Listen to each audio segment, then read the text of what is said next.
Sri Hartati lahir di Tasikmalaya pada 26 Desember 1969. Ia merupakan putri pertama dari 3 bersaudara dari pasangan Bapak Marioto Hadi Purnomo almarhum dan Ibu Ati Susilawati almarhumah. Menikah dengan Anwar Hadi, ia dikaruniai 2 orang anak, yaitu Harits Anwar Rozi dan Raisya Anwar Fadilah, serta 2 orang cucu. Ia menempuh pendidikan dasar hingga menengah atas di Tasikmalaya, lalu melanjutkan studi di bidang kimia di Institut Teknologi 10 November Surabaya dan meraih gelar sarjana tahun 1992. Melanjutkan pendidikan pasca sarjana di Institut Pertanian Bogor, meraih gelar Master of Science pada program studi bioteknologi tahun 2002, serta gelar doktor pada program studi biologi tahun 2011. Karirnya sebagai peneliti dimulai tahun 1993 sebagai CPNS di Pusat Penelitian Bioteknologi LIPI dan diangkat menjadi PNS pada tahun 1994. Pada tahun 2021, ia bergabung dengan BRIN. Ia juga pernah mengemban tanggung jawab manajerial sebagai Kepala Sub Bidang Biologi Molekuler di Pusat Penelitian Bioteknologi LIPI. Ia menapaki jenjang jabatan fungsional peneliti secara konsisten, mulai dari asisten peneliti muda tahun 1995 hingga meraih jenjang peneliti ahli utama tahun 2018.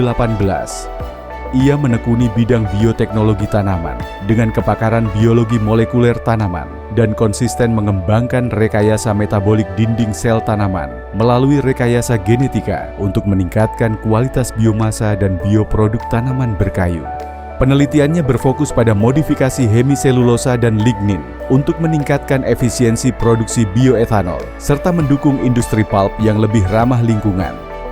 Ia telah menghasilkan 115 karya tulis ilmiah, baik sebagai penulis tunggal maupun bersama penulis lain, dalam bentuk buku, artikel jurnal, dan prosiding nasional maupun internasional yang ditulis dalam bahasa Indonesia dan bahasa Inggris. Ia telah menghasilkan sejumlah kekayaan intelektual, meliputi 10 paten terdaftar, 3 paten tersertifikasi, 23 pendaftaran varietas tanaman, 2 hak cipta, serta 1 transaksi lisensi. Rekam jejak publikasinya mencatat H-Index Scopus sebesar 7 dan Google Scholar Index sebesar 15.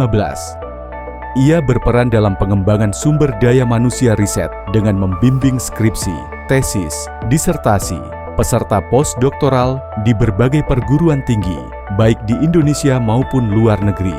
Ia juga aktif dalam organisasi profesi ilmiah dan berkontribusi sebagai editor dan mitra bestari pada sejumlah jurnal nasional dan internasional.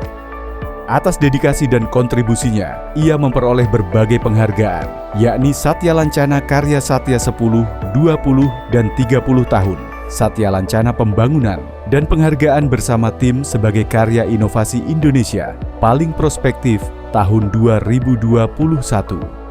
Ia juga aktif mengikuti pertemuan ilmiah global dan dipercaya menjadi pembicara dalam berbagai forum ilmiah nasional maupun internasional. Berkat ketekunan, kecintaan yang mendalam terhadap ilmu pengetahuan, dukungan para kolega, serta kasih sayang keluarga dan sahabat, Sri Hartati mencapai puncak karirnya sebagai peneliti ahli utama di bidang biologi molekuler tanaman.